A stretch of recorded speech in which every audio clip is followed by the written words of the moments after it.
fellow Ambazonians. Good morning, good afternoon, good evening. Today is the 25th of December, 2017, and it is celebrated in most parts of the world as Christmas. A day when Christians celebrate the birth of Christ, whose coming, according to the scriptures, ushers a new beginning. Today, the 25th of December, is also a time which orchestrates a lot of travel across the world. And therefore, I want us to reflect on our journey home. According to the scriptures, Jesus Christ was born on his journey home. And home here, defined as the place where his father was born. On their way home for a census, Mary had her baby. It is very important for us to understand that going home is essential in any journey. Jesus' journey or his parents' journey home was a census. But at the same time, going home for census meant that they had to go home and identify themselves with their family. In this sense, going home signified a reunion of families.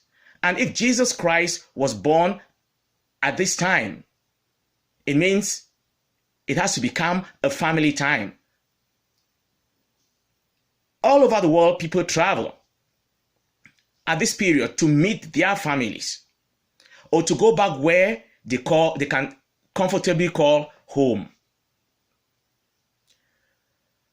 Our life as Southern Cameroonians and Ambazonians has been a replica of the journey of Joseph and Mary to their home. Albeit, we live in a place where we call home, hoping to actually go back home to the land of Ambazonia. What I want to remind us Ambazonians is that we all agree that we have been going home, traveling from various parts of the world into the land of Ambazonia, year in, year out, to celebrate this day. At the same time, people within Ambazonia have traveled from one part to the other to celebrate this day. Or they've traveled from La Republique to Ambazonia, or vice versa, to celebrate this day. At times, it's been a rough journey. Some are smooth. Some people get there and sit where they can call home. Some people never get there. Of course, today is celebrated as Christmas, a day of the family where every family has to meet in any place they call home. Yes, some of us are sitting home, celebrating. Some have made the journey successfully to a place where they can comfortably call home. Others have not made it. And as I'm speaking, some are still wandering in the bushes, trying to find a place where they can call home. Some have successfully moved into refugee camps, still yearning for a place where they can call home. And if this day, Christmas, is a day of the family, where people have to travel, as Joseph and Mary did before the baby Jesus was born, then in Ambazonia, it cannot be the same. We may talk of the people of Manu, who don't even have what to call a home. And this morning, one of the villages was devastated after Kembong has been destroyed by the forces of evil. So, where is home?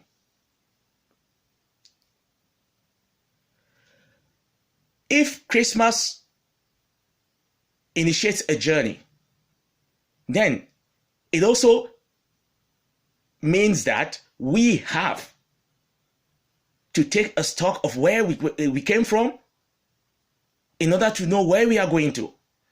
And within this journey, we have to face various hurdles. In a couple of weeks, we will be celebrating the first anniversary of a famous pronouncement by Comrade Tassan. This pronouncement was initiated by a speech presented on the 31st of December by the President of La République du Cameroon, His Paul Biya. When he made this speech, a lot of Ambazonians and Southern Cameroonians had hung their hope on him, thinking that as a father, he could listen to them. But they were devastated and soon initiated a fictitious form of dialogue where bullying was the order of the day. It came to that point where they wanted the leaders at the time, Comrade Tassan, Comrade Bala, and other trade unionists, to sign a memo or to sign a deal with them to tell the people that all is well. That a journey that began early into late 2016 was coming to a conclusion. Due to the bullying and frustration, on the 9th of January, Comrade Tassan made that pronouncement and said this day will tell us who rules Southern Cameroons, whether it is La République du Cameroun in Yaoundé that gives us instruction or whether it is the people. And this pronouncement for January 9th, 2017 initiated a new phase of the journey. I don't want to quote scriptures, but Ambazonians and Southern Cameroonians have continuously likened their leaders to biblical characters because they admire the courage of the biblical characters. Of course, if Comrade Tassan was the Moses, he would have led us to Buea before now. He would have led us to our promised land before now. So this simply means that our journey is on. Just as the Israelites left Egypt with Moses, Moses did not see the promised land. But there's something important I want us to discuss here. From the 9th of January, we've gone through a long journey. Various obstacles on the way, trying to carve out solutions, making errors, trying to come together. We can talk of 4 conclaves that have been called. We can talk of change of leadership. And we can talk of the various problems that have faced us. Again, we can count on the days that make us feel that we belong to a place called home. Inasmuch as our journey has been rocked by scandals, financial misappropriation, blackmail, treachery, witch hunting, we've had moments. We've had moments when the Ambazonians have felt that the journey is unstoppable. That is why they can comfortably call it a God-ordained struggle.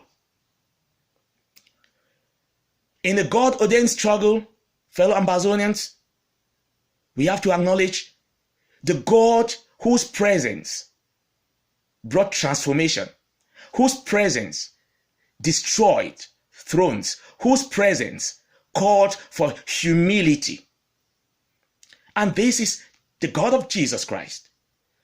The coming of Jesus Christ ushered a new beginning. It read down the powerful and exalted the lowly. It put songs into the mouth of the dumb. It exalted those who were downtrodden.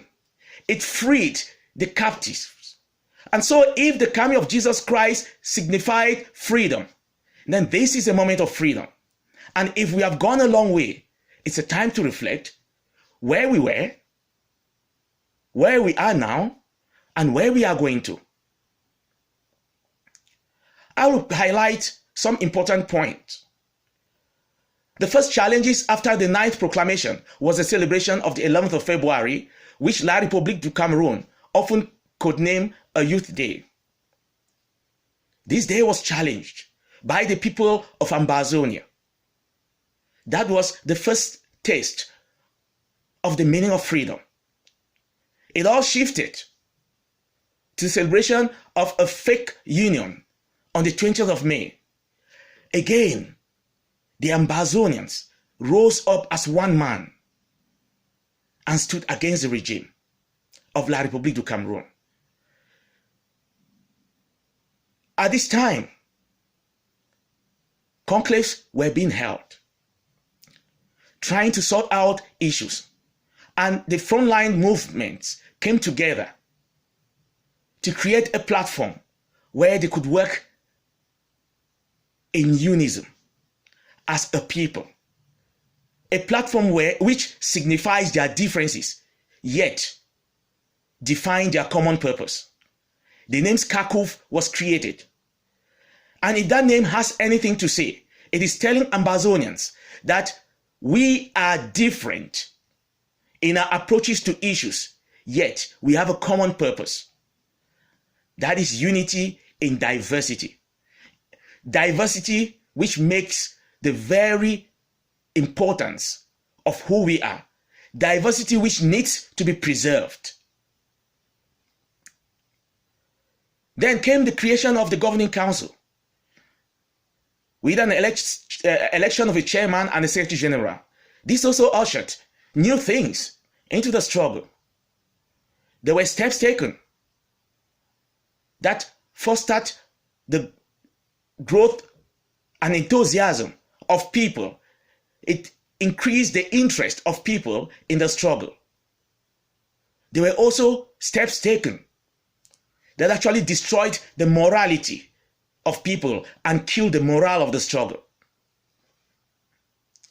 Of course, no one will doubt it, that the leadership of the Governing Council did all they could to make sure that the train was moving to Buea.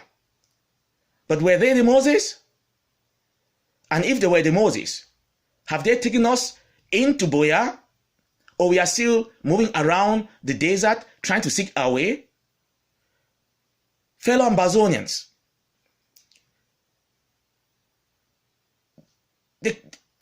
this leads us into this led us into a new phase of the struggle.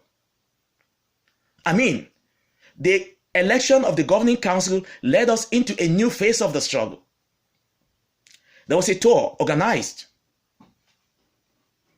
which sensitized people.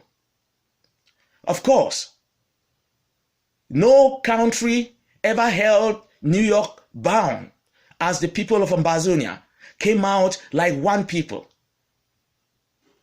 All for one, one for all, hand in hand, walking together, talking like the same people, with all the leaders of the various movements present, so that we can create our impact on the lives of those on ground zero, to empower them and to tell them that we are together. Again, this day, which was the 22nd of September, made the world to understand that Ambazonians were very enthusiastic to get to a place where they call home. They were anxious to get to that place where they call home.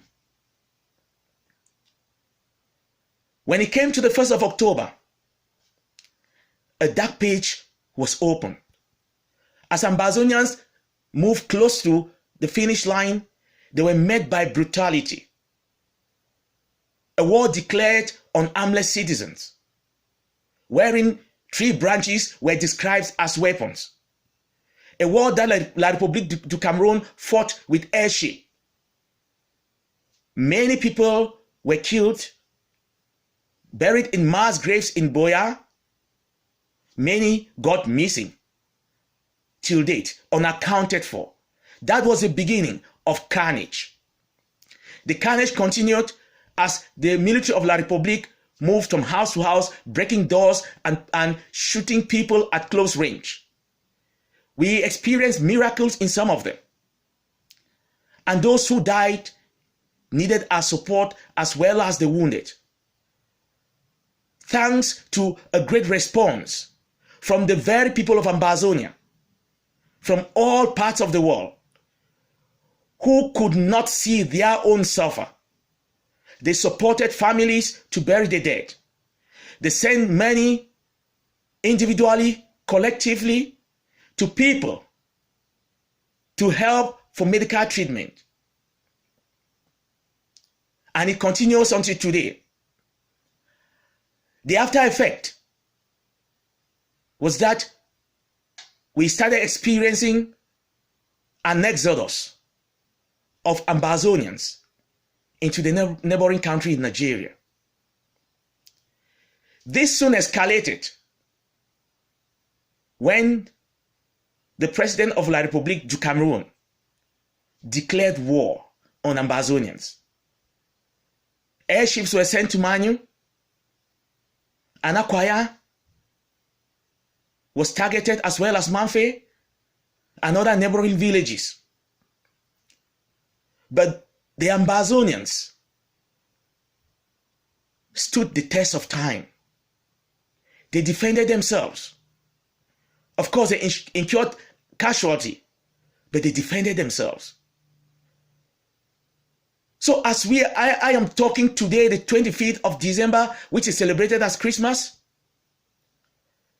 some people are still on the journey to a place where they can call home, to a place where they can meet their family, to the place where they can be identified.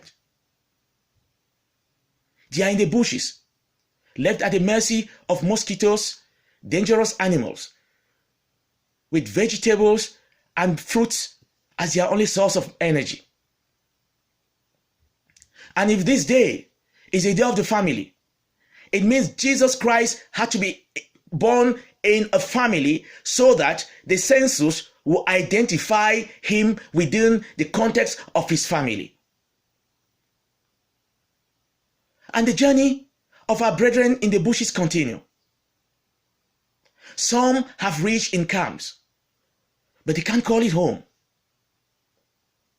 They yearn to go back to a place where they call home. Some have died, and they continue to die every day. About 30,000 Ambazonians have found themselves in refugee camps in Nigeria. Some have been identified and aided. Others are yet to be identified. Thousands are still in the bushes. Manfe and Kembong have become a desert. No one lives there anymore. And those are the hurdles of our journey to a place where we can call home. But if this is a God-ordained struggle,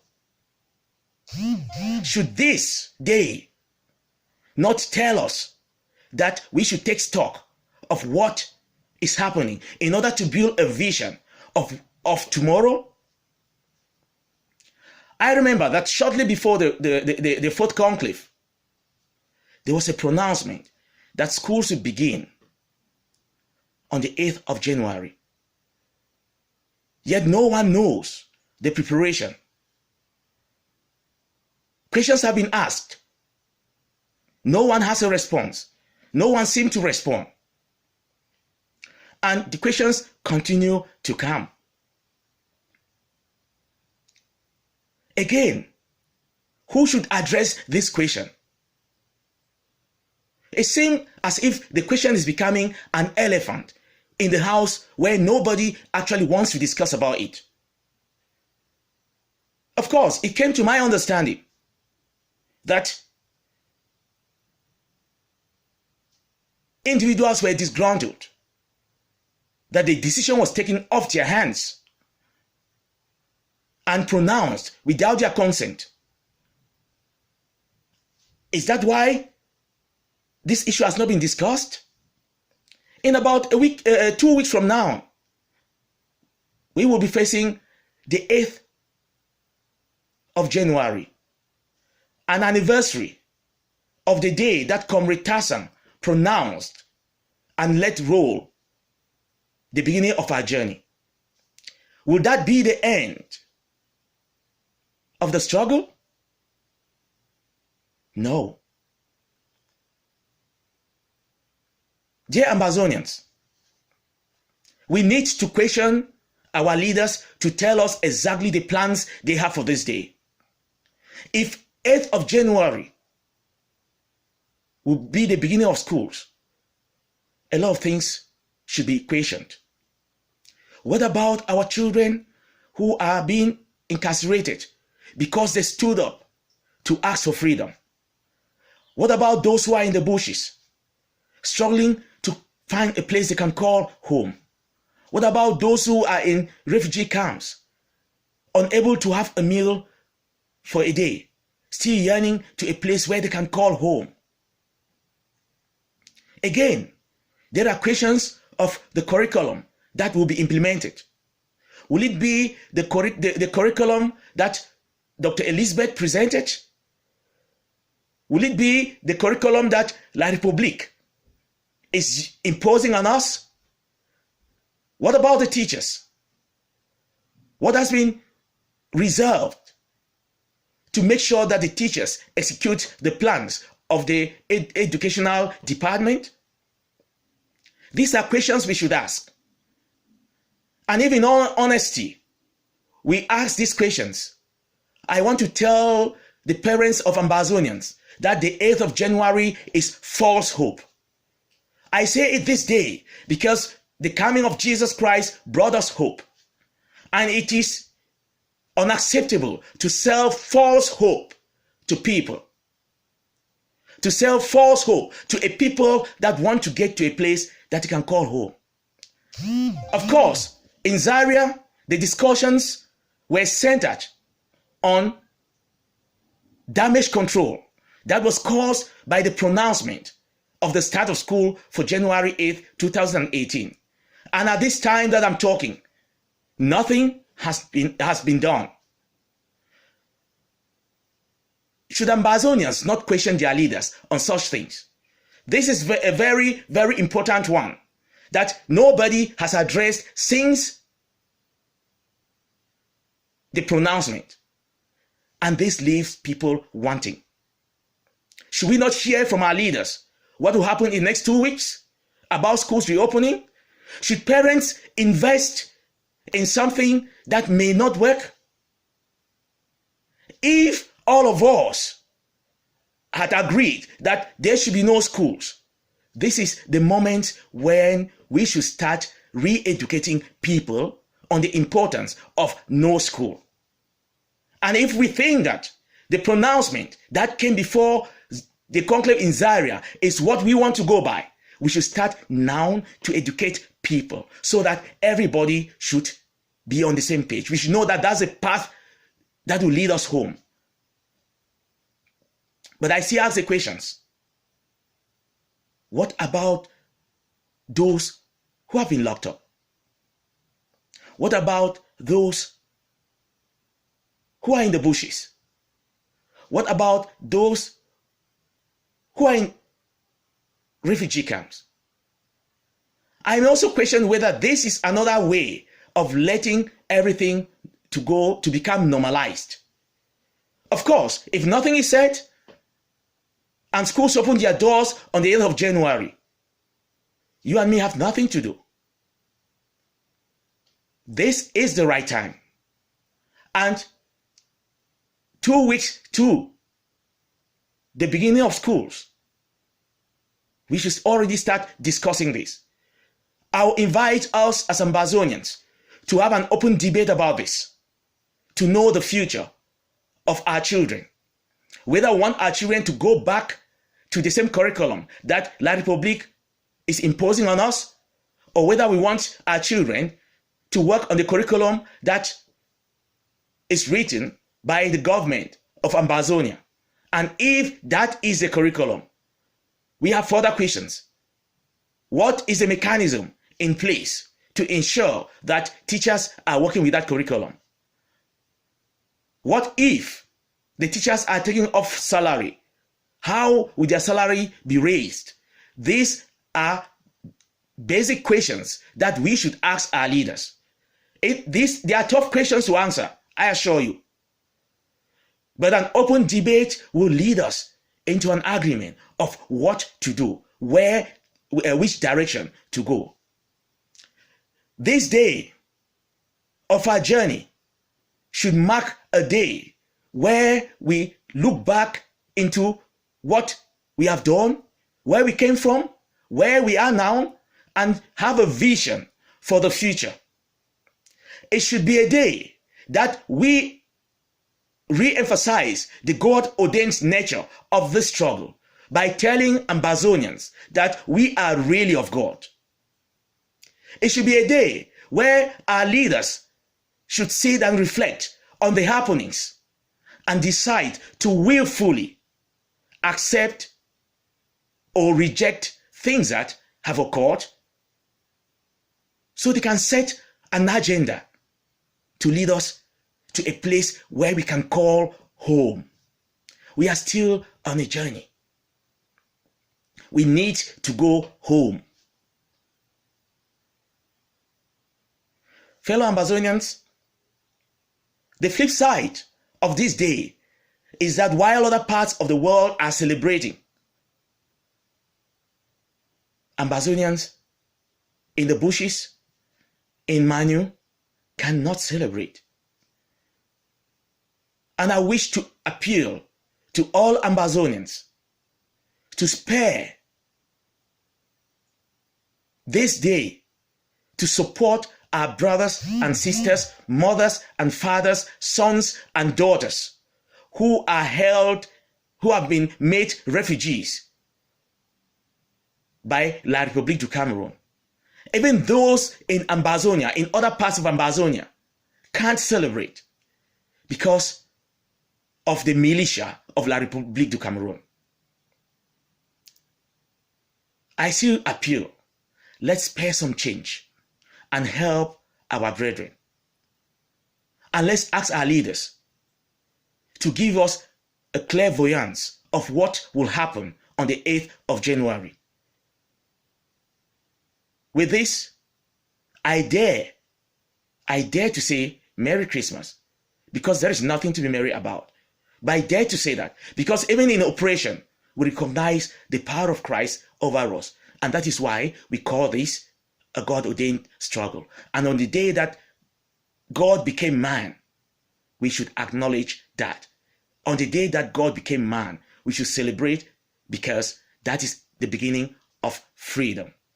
May He give us and our leaders the mind, the spirit, the courage to face reality, to create a platform that functions for the good of the people, to create an agenda that will serve the future of Ambazonians, to shun all the acts that will retard our progress to freedom. To Him be glory.